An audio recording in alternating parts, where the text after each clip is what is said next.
Radio Andújar, 92.9 FM. Como les hemos venido contando en los últimos meses, seguimos con una serie de entrevistas, de reportajes que nos están adentrando en un mundo muchas veces decimos desconocido. Y en este, concretamente el que vamos a entrar ahora, no es la primera vez que hablamos del aparato respiratorio. Lo hemos hecho en muchos espacios informativos que hemos abordado con especialistas, pero quizá el de hoy, por estar muy en sintonía con lo que estamos viviendo, con la pandemia, con el coronavirus, pues quizá tenga mayor repercusión a la hora de recibir información, de dejar que el aparato respiratorio sea el gran desconocido, salvo cuando hay una patología, algo que nos afecta, que de momento nos interesamos, pues para saber más acerca de él. Quizá sea esta dichosa pandemia la que nos haga hoy hacerle más preguntas al especialista que nos acompaña, don Juan Manuel Bravo, es neumólogo en el Hospital Alto Guadalquivir de Andújar. Buenas tardes. Buenas tardes. Bueno, decíamos que quizá por el tema de la pandemia es cuando más estamos escuchando hablar del aparato respiratorio. Antes, pues si sabemos de una persona que sufre EPOC, que sufre asma, hemos hablado de los pulmones, hemos hablado del aparato respiratorio, pero nunca como en este largo más de un año de pandemia, para hablar del aparato respiratorio, cómo se ve agravado con el COVID. Pero bueno, antes de llegar a eso, y de esta relación que pudiera tener el coronavirus con el aparato respiratorio, sí que me gustaría volver a conocer más detalles acerca de cosas de las que ahora hablamos, de las que se pueden oír, pero que para gran parte de la ciudadanía pues son temas que cuando no se sufren pues siguen siendo desconocidos, como lamentablemente muchas patologías, ¿no? La EPOC. ¿Qué es la EPOC? Porque quien sufre o conoce a alguien que sufre EPOC puede más o menos tener un conocimiento, pero para poner en valor lo que es el aparato respiratorio, vamos a empezar por esas patologías que son graves, que son preocupantes y que luego se pueden ver agravadas, por ejemplo, como estamos hablando con el COVID. ¿Qué es la EPOC? Bueno, la EPOC es un término que utilizamos lo que significa enfermedad pulmonar obstructiva crónica. Como bien dice el propio nombre de la enfermedad, tiene dos características fundamentales, que es una obstrucción al flujo aéreo, que lo diagnosticamos mediante espirometría, unas pruebas funcionales respiratorias, y otro término muy importante es crónico. Una enfermedad respiratoria crónica que no solamente se limita a una obstrucción de las vías aéreas, sino que provoca a largo plazo una inflamación de todo el organismo. Un decondicionamiento muscular que implica que el paciente haga menos ejercicio, lo cual implica mayor grado de sensación de ahogo cuando intenta hacerlo por falta de entrenamiento, y eso va limitando su vida hasta los estadios finales en los que el paciente puede acabar limitado a un sillón o vida cama-sillón hasta su final, ¿no? Por eso es importante conocer bien el término, cuáles son los agentes que lo provocan y cuál es la mejor manera de afrontar el tratamiento y la vida alrededor de esta enfermedad. Antes de conocer qué la provoca, cuándo se llega a sufrir una enfermedad pulmonar de obstrucción crónica, vamos a empezar qué es lo que nos puede llevar a desembocar aquí. ¿Qué hacemos mal? ¿O es algo que pueda ser genético? Hay un componente genético, como en la inmensa mayoría de las enfermedades, pero hay una susceptibilidad al daño del tabaco. Ahí está. Como agente directamente implicado de forma hereditaria o genética, solamente está demostrado el déficit de alfa-1 antitripsina, aunque ya se están estudiando otras enzimas que protegen al pulmón, que su déficit puede facilitar que el agente agresor, que en este caso es el tabaco, pueda desencadenar un EPOC. También la biomasa en pacientes que han estado en contacto con fuego, con chimeneas en casa y demás, sobre todo en personas ya mayores, más en otras zonas quizás que aquí ya en Andújar, pero sí que vemos muchos pacientes que desarrollan una EPOC sin haber fumado. Pero básicamente esos son los dos, la biomasa, la combustión de la biomasa, y fundamentalmente en una grandísima proporción el tabaco. El gran enemigo de los pulmones, del aparato respiratorio. Sí, doctor, personas que han estado en contacto con digamos, aerosoles con aquellos productos que son tóxicos, personas que han trabajado con productos de limpieza fuertes o que están en industrias donde hay ese tipo de productos, ¿pueden ver afectados también sus aparatos respiratorios? Se han estudiado multitud de componentes, de pintura y demás. No hay nada demostrado de que eso provoque una EPOC. Provoca cierta hiperactividad bronquial o difusión, lo que llamamos difusión reactiva de vía aérea superior, porque irritan las vías altas, pero desencadenar un EPOC como tal, demostrado 100% solamente el tabaco y la biomasa. Lo que nos llega de alguna manera a pensar que, o casi afirmar, ¿no?, que esta es una enfermedad que aparece, digamos, en una edad avanzada, ¿no? Cuando, o quizá, ¿no?, alguien que fume mucho a tipo carretero, como decimos por aquí, ¿no? Nosotros insistimos mucho cuando valoramos al paciente, sobre todo al principio, en el consumo acumulado de tabaco. No es lo mismo fumar durante 10 años intensamente que fumar 40 años intensamente, ¿no? El consumo acumulado es el que provoca el daño, ¿no? Junto a cierta susceptibilidad, como ya digo. Cuando alguien deja de fumar, ¿es cierto que los pulmones empiezan a liberarse de todo aquello que se quedó ahí acumulado? ¿Hay un respiro para ellos o quedan dañados ya de por vida? A ver, yo como le explico a muchos pacientes, el que le puso el nombre a la enfermedad lo puso claramente, EPOC, enfermedad pulmonar obstructiva crónica. Eso quiere decir que el paciente debe conservar aquello que tiene funcionalmente, porque probablemente no haya una vuelta atrás. De hecho, hasta hace muy poco se pensaba que funcionalmente no iban a mejorar ya. Ahora ya se sabe que hay personas que recuperan con los nuevos tratamientos ciertas mejoran de su obstrucción bronquial, pero solo en un 11% de los casos. O sea que el resto debemos de asumir que debemos de conservar lo que tenemos, que ya es importante, ¿no? No ir a menos, no ir para atrás, ¿no? Que esa obstrucción se quede tal cual, que nos permita seguir viviendo, respirando, ¿no? Hay que reseñar que hoy hay fármacos mucho más cómodos y que inciden sobre todo en un aspecto fundamental, que es el cumplimiento del tratamiento. El enfermo, cuando mejora, tenemos tendencia, todos, incluso nosotros mismos los médicos, a intentar dejar la medicación. Una enfermedad crónica, eso es implanteable. Debemos de insistir en el grado de cumplimiento. Cada vez hacen tratamientos de un solo uso diario. Antes los inhaladores, por ejemplo, lo utilizábamos cada 4 horas, cada 6 horas en el mejor de los casos. Luego salieron los de 12 horas y ahora disponemos de fármacos cada 24 horas, que lo que facilitan es el cumplimiento, precisamente. Eso es un gran alivio, ¿no?, para las personas que sufren esta enfermedad, el saber no solo que ahora hay medicación mucho más efectiva que hace años, sino que la investigación avanza, ¿no? La investigación sigue y seguirán habiendo fármacos que ayuden, ¿no? Hay mucha ilusión puesta en los anticuerpos monoclonales, que en el asma están muy desarrollados, lo que llamamos fármacos biológicos. Son tratamientos muy dirigidos. No todos los EPOC son iguales, no todos los asmáticos son iguales. La medicina va dirigida ya a un perfil determinado de tipo de paciente, y para cada tipo de paciente se están desarrollando anticuerpos monoclonales que van dirigidos a ese campo. En próximas fechas, hablaban ya del 2020, finales de 2021, principios de 2022, se habla ya de que probablemente dispongamos de fármacos, de anticuerpos monoclonales dirigidos a esta enfermedad. Esto nos debe de servir de ánimo a todos los pacientes que sufren esta enfermedad, porque, por ejemplo, en el asma ha sido un cambio radical en los tratamientos. En aquellos pacientes susceptibles, en los asmáticos con un determinado perfil de pacientes, que son aquellos que tienen eosinófilos altos, es una mejoría espectacular, y espero que ojalá ocurra lo mismo en los pacientes con EPOC, porque su número es muy grande y además, como ya digo, una enfermedad crónica y que no tiene en general vuelta atrás, o la vuelta es mínima, como ya hemos dicho.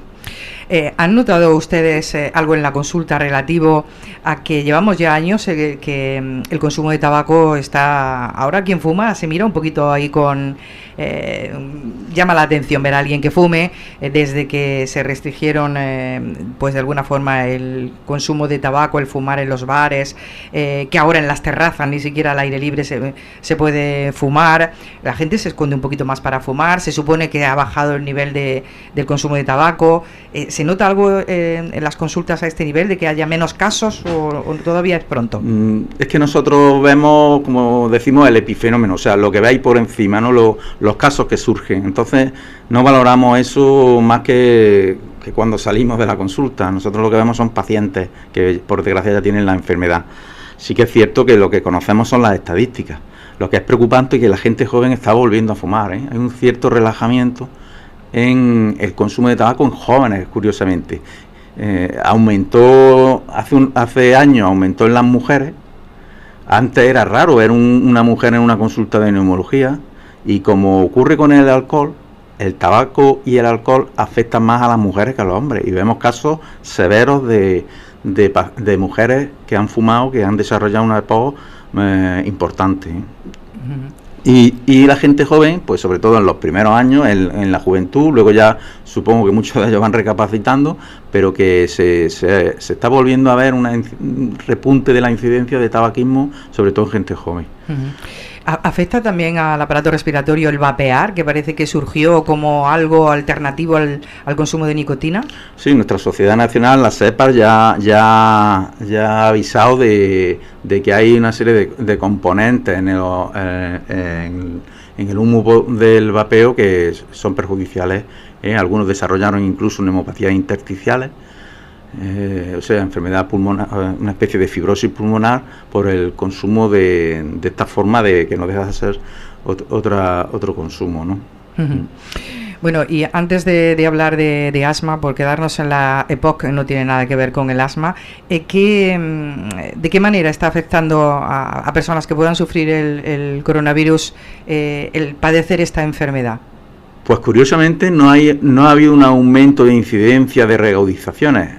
Supongo que por diferentes factores. Primero, por el confinamiento, han salido menos de casa, se han expuesto menos a la inclemencia del tiempo, sobre todo en el invierno, la vacunación masiva de la gripe y sobre todo el uso de mascarillas. Ha sido espectacular lo tranquilos que hemos estado este año, porque la gente que ingresaba por coronavirus.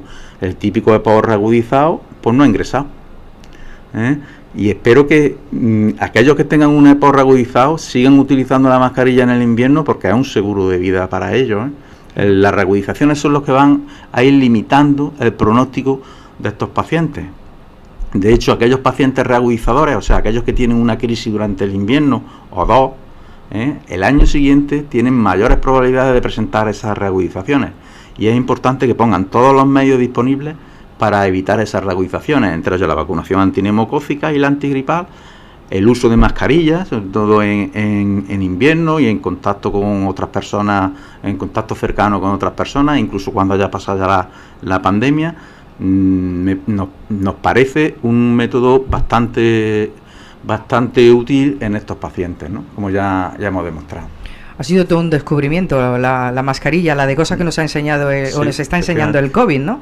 Porque otra de las cosas que compañeros de usted en el Hospital Alto Guadalquivir nos han indicado es cómo había bajado el número de catarros, de gripe, todo lo que tiene que ver con el aparato respiratorio, y el aislamiento social, el confinamiento y la mascarilla, ¿no? Sí, efectivamente. Que eso va a ser algo a tener en cuenta, ¿no? Casi que se quede como complemento, ¿no? de nosotros, ¿no? Como nos ponemos la bufanda, por ejemplo, ¿no? que lo saquemos también como uso. Curiosamente, pensábamos que quizá personas con enfermedad pulmonar crónica hubieran sido susceptibles de ser de los que más han pasado por los hospitales con el tema del coronavirus, pero quizá no, quizá han sido otras personas, otras patologías, ¿no? No, como ya digo, no ha habido un número mayor de pacientes con EPOC, con coronavirus, que pacientes sin esta patología. De hecho, se piensa que probablemente el tratamiento que llevan de base con corticoides inhalados, sobre todo en casos de EPOC severos o con frecuentes reagudizaciones, que es el perfil de paciente que suele tener el corticoide inhalado como base de tratamiento, les ha protegido de desarrollar una enfermedad más agresiva por el coronavirus. Pero sin padecer EPOC, quizá alguien que sea un gran fumador, una gran fumadora, ¿se la has visto y se la ha deseado para salir de una UCI?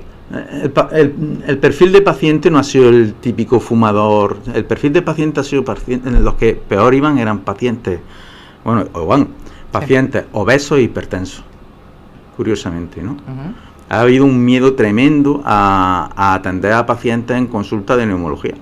Yo me acuerdo que iba de viaje y que abrían las consultas de Reina Sofía de Córdoba, que yo me dirigía a otro hospital que depende del nuestro, Peñarroya, y me acuerdo oír en la radio que iban a abrir todas las consultas menos las de neumología, y yo iba a atender a mis pacientes en Peñarroya. ¿Por qué? Porque son pacientes que tienen una patología que difícilmente la puedes valorar tú si no atiendes directamente al paciente. Nosotros tuvimos la consulta cerrada prácticamente una semana. En otros hospitales han estado más tiempo cerrados, con lo que se les ha alargado mucho la lista de espera. Nosotros ahora mismo no tenemos lista de espera precisamente por eso, porque veíamos que o veías al paciente o mejor que te vayas a tu casa, porque o atendiese solamente a los que ingresaban de coronavirus. Y bueno, teniendo las medidas de precaución como hemos tenido, nosotros en nuestro grupo no hemos tenido ningún caso ni nada y hemos podido atender a los pacientes. En el caso de la EPOC, ¿qué cosas para las personas que ahora en tiempo de pandemia sufren la enfermedad, digamos por priorizar algunas cosas, qué cosas no tienen que hacer? Perdón.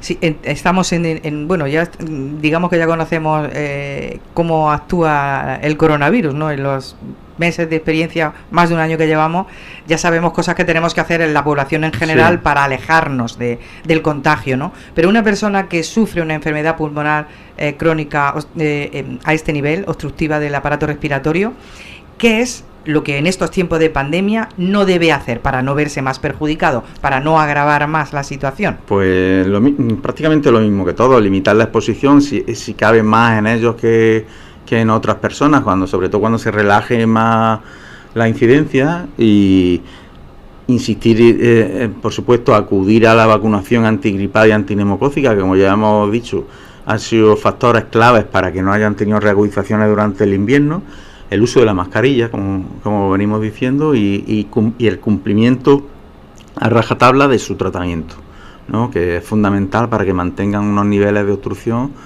que no desciendan, ¿no? Porque eso va a ser lo que va a provocar que caigan en la exacerbación, que como ya digo es la que condiciona el futuro de la enfermedad.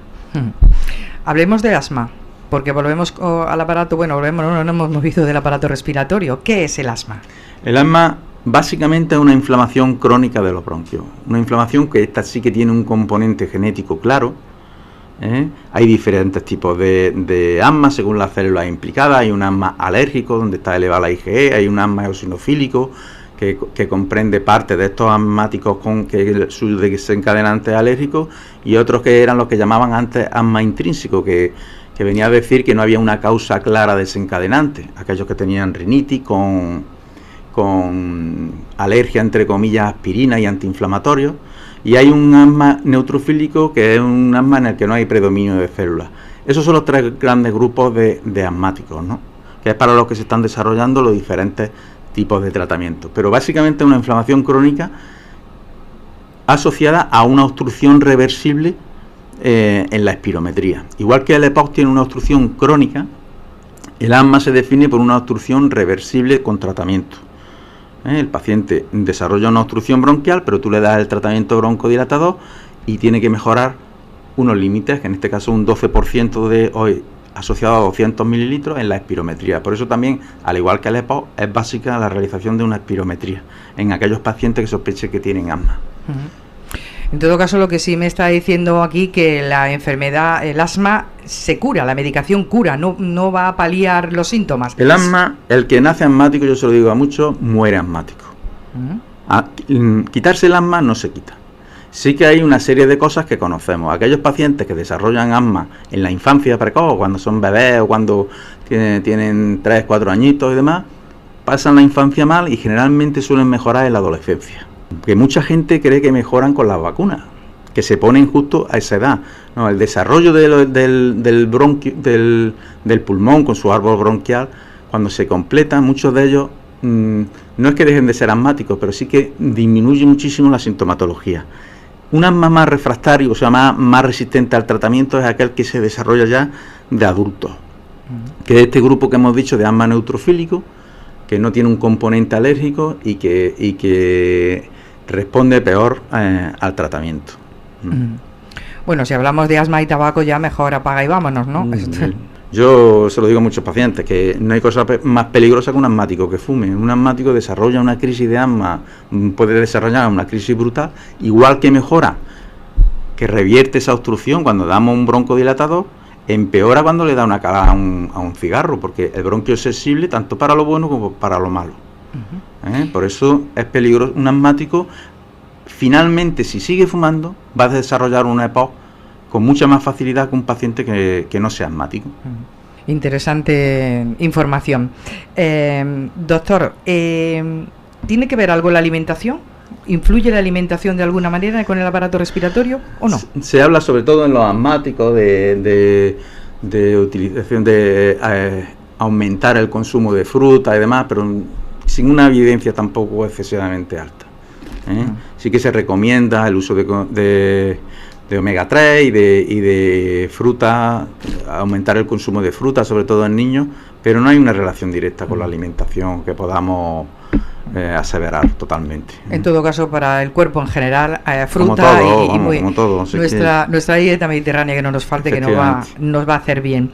Bueno, las personas que sufren algún tipo de enfermedad, como pueda ser EPOC, pueda ser el asma, quizá tengan más información a este respecto que el resto de la ciudadanía, que no somos conocedores, por ejemplo, de la relación del deporte con los problemas respiratorios. Yo hubiera pensado, no conocedora del tema, que una persona que le cuesta trabajo respirar, ejercitar el cuerpo a un determinado ritmo, hacer ejercicio cardiovascular, quizá hacer una carrera o algo así, está totalmente en contraposición. Pero según he sabido, el deporte, y usted lo acaba de indicar de alguna manera cuando hablábamos de la EPOC, que casi que lo he entendido como un ejercitar mejor los pulmones, ¿no? Haciendo algún tipo de ejercicio, tanto para la EPOC como para el asma. El deporte es básico para cualquier tipo de enfermedad y también mucho en las enfermedades respiratorias. Por ejemplo, en el asmático lo que sí que deben de intentar evitar es el salir por la mañana en invierno con el aire frío. Sí que desencadena esa hiperreactividad bronquial propia del asmático, ¿no? Le puede desencadenar la sintomatología. Importante el asmático que se premedique. Tenemos medicación que le indicamos que la tomen 20 minutos, media hora antes de realizar el ejercicio. Y bueno, hay ilustres deportistas españoles que eran asmáticos, o que son asmáticos. Indurain era asmático, imaginad. Lo que pasa es que llevaban sus permisos y demás para su tratamiento y ya está. Pero que el deporte es magnífico. Un deporte magnífico para los asmáticos y para el EPOC es la natación. Ese quizás es el mejor deporte, el que pueden desarrollar con más tranquilidad y que mejor acondiciona a este tipo de pacientes. Que de alguna manera se entrenan los pulmones, se puede decir así, que lo que es importante es mantener una actividad física correcta.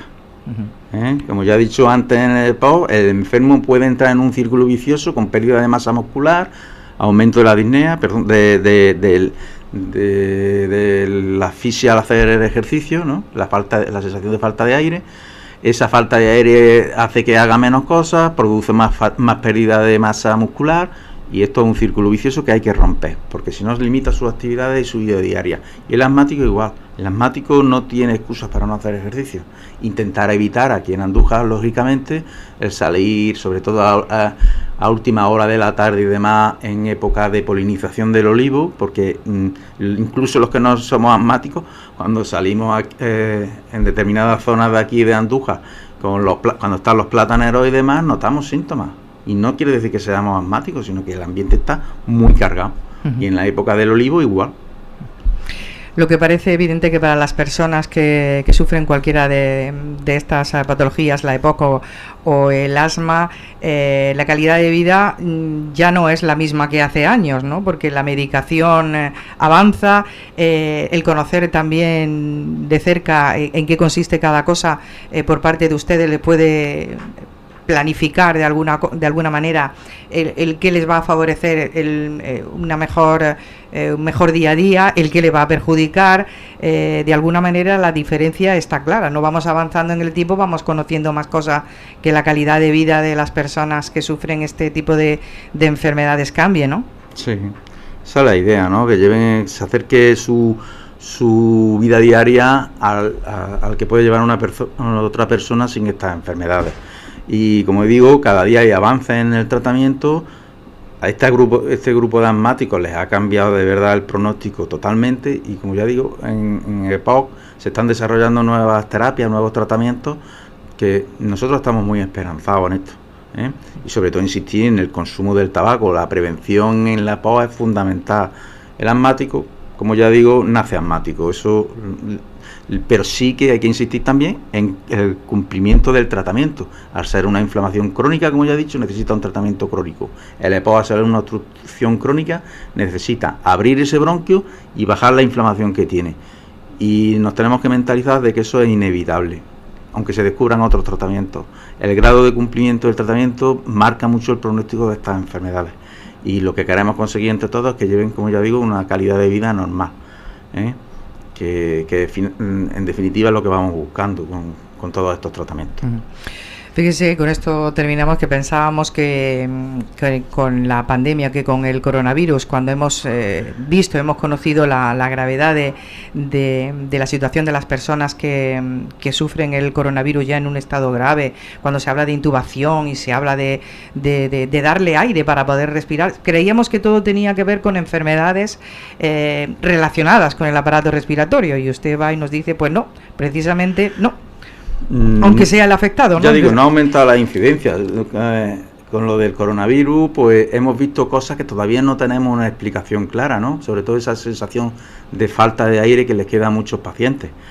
Al inicio de la pandemia asistíamos a muchas webinars, que llamamos, ¿no? Muchas videoconferencias que nos hablaban de que iba a quedar mucha fibrosis pulmonar. No queda tanto, no queda más que en otros pacientes que han tenido una neumonía y han desarrollado otro tipo de distrés respiratorio en la UCI. Pero los pacientes generalmente luego van mejorando, unos a un ritmo muy distinto a los de otros. Hay pacientes que se quedan con esta sensación de falta de aire, sobre todo ante el esfuerzo, pues durante muchos meses. Y lo que yo animaría a ellos, de que yo, que me dedico a revisarlos a todos, que la gente va mejorando, cada uno a su ritmo, cierto, pero que no se desesperen y que confíen en que la resolución, pues si no es completa, va a ser casi completa, por lo menos desde el punto de vista respiratorio. Esas personas que han sufrido coronavirus, que se quedan con esa sensación, también se les aconseja andar, si no pueden mucho, que lo hagan poquito a poco. Lo que pasa es que no sabemos, el ahogo es una sensación, es muy difícil de medir, claro, ¿no? Entonces, claro, tienes que consensuar con ellos, ¿no? Que hagan lo que puedan, que cada día podrán un poquito más, pero claro, lo que lo notan son ellos son los que tienen que poner los límites. Pero sí que es importante estar bien entrenados en todas las enfermedades que hemos nombrado y en aquellos que han tenido neumonías bilaterales por coronavirus también, ¿eh? El grado de entrenamiento es fundamental y va a ser lo que va a acelerar la recuperación, ¿eh? Con prudencia, con tolerancia. Si hoy puedes un poquito, mañana podrás un poquito más, y así, poco a poco. Lo que está claro, veo, doctor, que ustedes, todos los profesionales que están abordando especialmente el aparato respiratorio en tiempos de pandemia, están descubriendo muchas cosas y hay muchas incógnitas todavía por descubrir, ¿no? Muchas. No sabemos muy bien la evolución que seguirá. Al final, vamos conociendo cosas del día a día, ¿no? De lo que leemos y demás, pero sí que es cierto que hay lagunas todavía, ¿no? Hay lagunas de cómo afecta. Hoy sí, he visto gente que le afecta la memoria, gente que lo que cuenta son parestesias, ¿no? O sea, sensación de hormigueo en las piernas. Además, no sabemos muy bien cuál es la causa de todo esto. Hasta ahora estamos tratándolo, como decimos nosotros, sintomáticamente, un alivio de los síntomas como único tratamiento, pero sin tampoco tener idea de cuál es la causa real de toda esta sintomatología. Queda mucho por delante. Queda mucho todavía por descubrir. Y cuando pase todo esto va a haber mucho trabajo para consensuar información, datos y seguir investigando, ¿no? Sí. Ha abierto una puerta bastante importante el COVID-19 al mundo de la ciencia y de la medicina. Sí, efectivamente. Pues, doctor Bravo, le agradecemos mucho que nos haya acompañado en Radio Andújar y nos haya dado esta información tan interesante. Gracias a ti. Radio Andújar, 92.9 FM, 2.9 FM.